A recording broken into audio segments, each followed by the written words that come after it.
महिमा शिव जी के ब्राह्मण के बेटे ने बताई। जैसा मैं नीतू पांडे यूट्यूब चैनल पर सबका स्वागत करती हूँ। इस कथा का वर्णन धार्मिक कथा में मिलता है।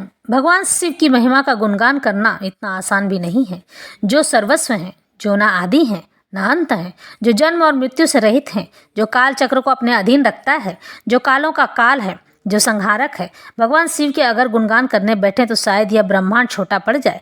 जिस तरह से प्रकृति अपने समय ही सब कार्य पूर्ण कर सकती है, उसी तरह से भगवान शिव भी अंतर ध्यान में मग्न रहते हैं। लोग कहते हैं कि भगवान शिव भांग, धतूरा, शराब इन भोगों का सेवन करते हैं, जो कि बिल्कुल ही गलत है।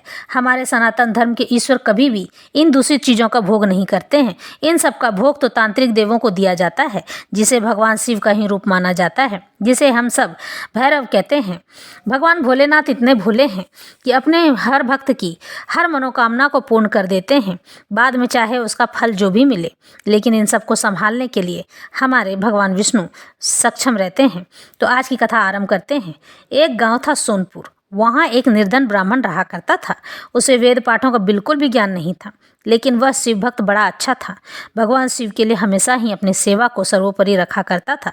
भगवान शिव की वह पूजा आराधना प्रातः काल उठकर किया करता था। उसे वेद पाठों का ज्ञान तो था नहीं।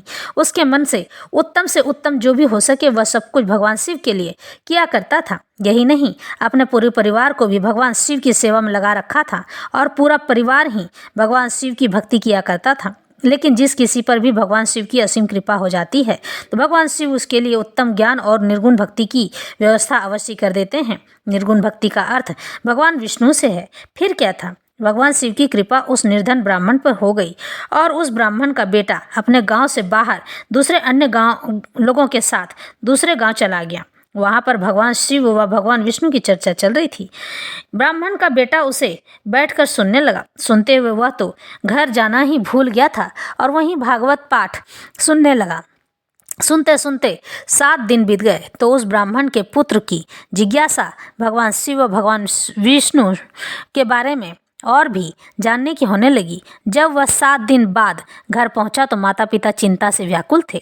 बेटे के जाते ही पहले तो फटकार लगाई। पिता ने कहा कि इतने दिन हो गए, तुम कहाँ भटक रहे थे।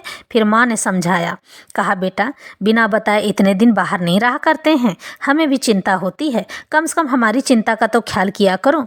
तब पिता माता तो ऐसे ही होते हैं ना, आपके सबसे बड़े हितैषी, क्योंकि माता पिता से बड़ा हितैषी मनुष्य का कोई नहीं हो सकता है। ईश्वर के बाद माता पिता ही होते हैं जो ईश्वर के समान ही होते हैं। फिर वह ब्राह्मण का लड़का शांत हुआ और अपने माता पिता की चिंता और उनके प्रेम को समझ गया। थोड़ा मुस्कुराया। माँ ने कहा कि क्या बात है बेटा, आज पिताजी ने डांटा तो तुमने कुछ भी नहीं कहा है।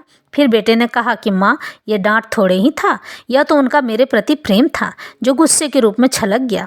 ज्ञान उत्तम मार्ग प्रशस्त करता है। अगर आपको ज्ञान मिल जाए तो आप किसी भी सही और गलत का निर्णय कर सकते हैं। अज्ञानी जिन बातों को समझ पाने में असमर्थ होता है, ज्ञानी उसे अच्छे से समझ जाता है। फिर अपने पिता को उदास देख ब्राह्मण का बेटा कहता है, पिताजी मैं कोई गलत कार्य थोड़े ही करने गया था। गांव के पास में ही भगवान शिव और भगवान विष्णु की भगवत चर्चा हो रही थी, वही सुनने लग गया था तो पिताजी की उत्सुकता जाग गई। ब्राह्मण ने कहा, कहो पुत्र, तुमने क्या ज्ञान प्राप्त किया है भगवत चर्चा से। तो ब्राह्मण का बेटा बोला, पिताजी सबसे पहला ज्ञान तो यह है कि केवल शिव पूजा करना शास्त्रों में वर्जित माना गया है। शिव उपासना के बाद भगवान विष्णु की उपासना करनी आवश्यक होती है। फिर आदिशक्ति जगत जननी जगदम्बा का अनुसरण करना चाहिए। शिव पूजा में सबसे पहले गणेश जी का आह्वान आवश्यक है। शिवलिंग के चारों ओर में भगवान शिव ने अग्रभाग में गणेश, अशोक सुंदरी एवं कार्तिकेय को स्थान दिया है। सबसे आगे जलधारा वाले भाग पर माता पार्वती विराजमान होती हैं एवं बाएं बगल में नागराज तक्षक और दाएं बगल में नंदी को स्थान प्राप्त है। शिवलिंग पर अभिषेक करने से पहले इन सब का आह्वान करना आवश्यक है और शिवलिंग के पूरे नीचे भाग पर पूर्ण रूप से भैरव का अधिकार माना जाता है। वहाँ भैरव विराजमान होते हैं, इसलिए शिवलिंग पर चढ़ाया गया प्रसाद कभी भी ग्रहण नहीं किया जाता है। उस प्रसाद को खाने पर कुत्ते की योनि मनुष्य को प्राप्त होती है। लेकिन शिवलिंग के नीचे बगल में अर्पित भगवान भोलेनाथ को चढ़ाया गया प्रसाद ही ग्रहण करना चाहिए। लेकिन इन सब में सबसे बड़ी बात यह है कि अगर शिव पूजा की लेकिन भगवान विष्णु की पूजा नहीं की तो मनुष्य को शिव जी कृपा तो देते हैं पर प्रेम नहीं करते हैं, और अगर भगवान विष्णु की पूजा कर ली साथ में तो दोनों ही आपसे प्रेम करने लग जाते हैं। मनुष्य को सद्गति मिलती है, ज्ञान के चक्षु मार्ग खुल जाते हैं, सही गलत का निर्णय लेने में मनुष्य सक्षम हो जाता है। कहते हैं कि शिव और विष्णु में कोई भी अंतर नहीं है, दोनों ही एक सिक्के के दो पहलू हैं। यानी कि शिव जी ने अपने ही स्वरूप को विष्णु के रूप में प्रकट किया है, जो कि परम पुरुष हैं। बिना भगवत कथा के मनुष्य का जीवन से पार पाना कठिन है। इस तरह का ज्ञान ब्राह्मण का पुत्र अपने पिता को दिया। उसके पिता ने अपने पुत्र को गले से लगा लिया और अपने पुण्य कर्म अर्जित किए हुए मन और शरीर को साक्षी मानकर अपने पुत्र को ज्ञानवान होने का आशीर्वाद दे दिया।